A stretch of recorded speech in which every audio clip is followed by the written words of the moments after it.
Hi, thanks for joining us today. Welcome to the Friday Facebook Live. This is a very important edition. We'll be chatting about the upcoming survey sessions. This is an important in-person education program that you cannot afford to miss.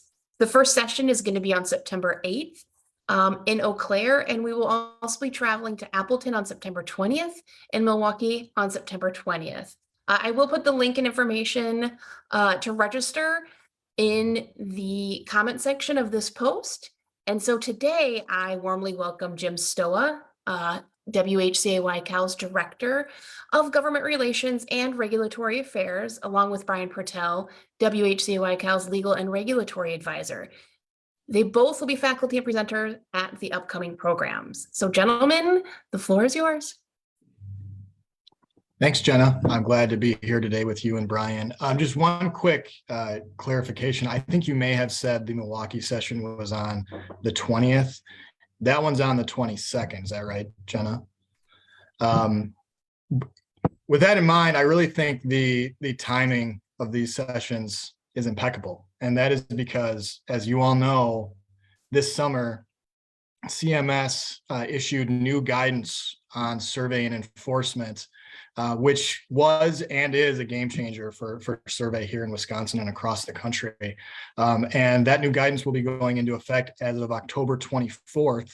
And so these sessions in September will really be a great opportunity for providers to become oriented with what really is the sweeping change to the survey process here in Wisconsin.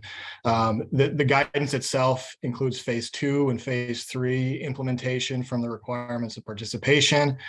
There's new clarification on arbitration agreement requirements, and there's guidance related to investigating complaints and FRIs for providers. Brian, you're the survey expert. I know that it's just a daunting amount of survey changes. And so I thought I'd hand it over to you to talk about some of the nuts and bolts related to the portion of our presentation at these survey sessions, specifically related to this new guidance. Yeah, and Jim, I think it's good to remind everybody that, when we had the mega rule come out several years ago, we had phase 1 and then we had phase 2. And then these phase 3 ones were supposed to have come out some time ago. And there was really the kind of the biggies that were still outstanding. Implementation of QAPI, the corporate and ethics compliance, infection preventionists. Those are the ones that got stalled partly due to the pandemic. So this is CMS's efforts to finalize all of those. But I think, as you pointed out, they didn't limit it to just those remaining ones. There have been modifications to some of the phase 2 and maybe even some of the phase 1 requirements that are going to require significant amounts of efforts and energy to update, revise, and possibly create new policies. And then obviously, as part of the creation of your policies, you're going to need to train upon those. So as I mentioned, certainly the biggie, the corporate ethics and compliance, QAPI, the significant changes in the infection control, kind of implementing many of these things that we've had changed over the last couple of years. But there's a bunch of modifications to some of the resident rights. We've got trauma-informed care.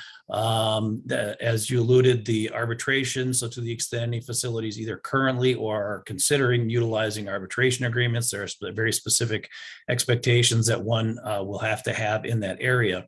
So I think you're right. We've done these sessions almost on an annual basis. Obviously, things got thrown off here in the last couple of years, but these are very important sessions. We use it as an opportunity to certainly remind and refresh people on the process. But for the last couple of sessions, obviously, we've been focusing a lot on some of these changes that have been in the phase 1, phase 2, and now the phase 3. As Jenna said, I think these are really critical for people, and there is a lot of value to having it an in-person session, because we're also able to provide, kind of up to the minute modifications, anything we've learned with regards to modifications of the survey process itself, and any interpretations that have come out.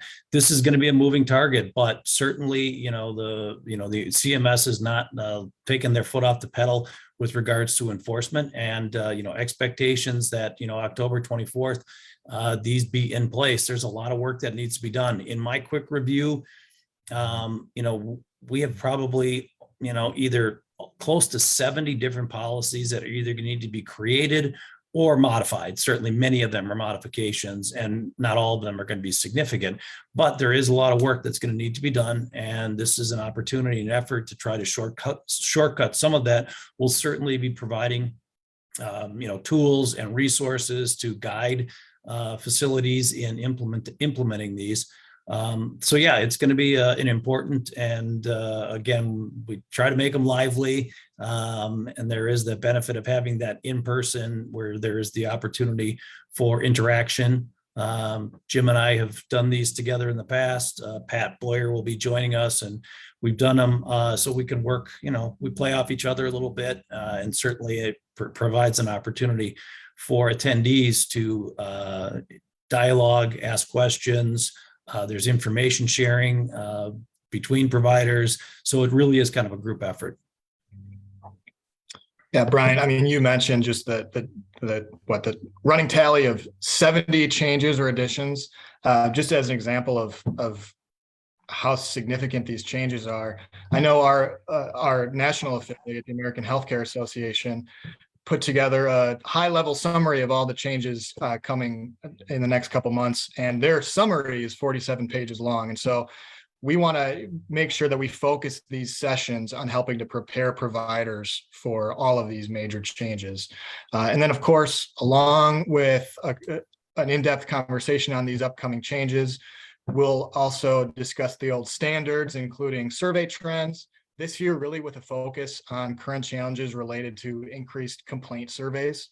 And we'll also talk about other important issues, and that includes discussion of CMS's proposal for a minimum staffing requirement that we expect will be here within the year, and what we expect that will entail.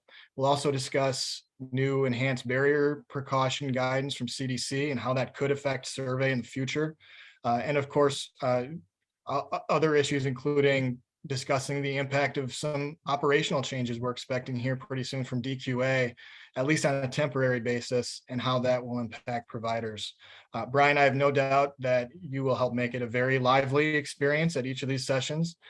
You mentioned Pat. We're also, of course, so happy to have WHCA's very own clinical expert, our Director of Quality Advancement and Education, Pat Boyer, along for all three of these sessions. And we think, between the three of us, we think it'll be really a very valuable and educational opportunity for our members and for all providers. I couldn't agree more. And again, just a reminder, the programs start on September 8th. We are traveling to you. We kick it off in Eau Claire, and then on the 20th, we'll be going to Appleton, and on the 22nd, we'll be going to Milwaukee. Again, I will provide the link to registration and details about these programs. If you can't make it to one of them, there are 3 opportunities for you to take part in this very important program. Please reach out to me with any questions. Thank you guys for joining me today. We hope to see, I will be seeing you guys, but we hope to see you, people watching this, at these programs coming up next month. All right, guys. Thank you. Thank you, everyone. Have a great day. Thank you. Thanks.